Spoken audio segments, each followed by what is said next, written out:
మెదక్ జిల్లా శివంపేట మండలం కేంద్రంలో రస్తారోకో నిర్వహించడం జరిగింది. ముఖ్యమంత్రి రేవంత్ రెడ్డి రైతులను మోసం చేస్తున్నారని శివంపేట మండల ఎంపీపీ కల్లూరి హరికృష్ణ, మండల పార్టీ అధ్యక్షుడు రాజా రమణగౌడ్, జెడ్పీటీసీ మహేష్ గుప్తా ఆధ్వర్యంలో భారీ ఎత్తున రస్తారోకో నిర్వహించారు. రైతు రుణమాఫీ రైతన్నలను మోసం చేసే విధంగా ఉందంటూ కాంగ్రెస్ ప్రభుత్వానికి బుద్ధి చెప్పాలని వారు ఈ ధర్నాలో తెలపడం జరిగింది. ఈ కార్యక్రమంలో బీఆర్ఎస్ పార్టీ శ్రేణులు, రైతు అన్నదాతలు పెద్ద ఎత్తున పాల్గొన్నారు.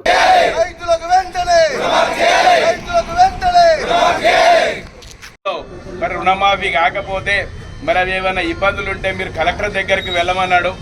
మళ్ళీ ఈరోజు జోనల్ అధికారులను నియమించి జోనల్ అధికారుల దగ్గరికి వెళ్ళాలని చెప్పేసి అదే ముఖ్యమంత్రి చెప్తా ఉన్నాడు. మొదట బాధ్యత నాదన్నాడు, తర్వాత కలెక్టర్ అన్నాడు, తర్వాత జోనల్ అధికారులది అన్నారు.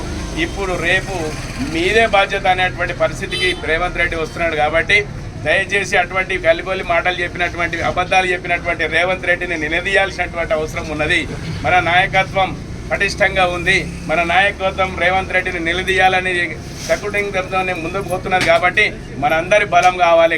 గ్రామాల నుంచి కూడా మన కేసీఆర్ సైనికుల్లాగా మనం అందరం ముందుకు పోయి రైతులకు అందరికీ వాళ్ళకి మనోధైర్యాన్ని నింపాలి. 10 సంవత్సరాలు తెలంగాణ ప్రభుత్వంలో సస్యశ్యామలమైనటువంటి మన ప్రాంతం 10 సంవత్సరాలు మరి రైతును రాజు చేసినటువంటి మన కేసీఆర్ గారు మరి ఈరోజు పరిస్థితి మన నడ్డి విరిచేటువంటి పరిస్థితి కాంగ్రెస్ ప్రభుత్వం తీసుకొచ్చింది. కాబట్టి మనం అందరం కూడా సమిష్టిగా మరి అందరు రైతులందరినీ కూడా పోగు చేసి మనం ఎక్కడికక్కడ కూడా ధర్నాలు రస్తారోకాలు చేసి మరి బ్యాంకులను మరి కార్యాలయాలను అన్ని కూడా ముట్టడించేటువంటి ప్రయత్నం చేయాలి.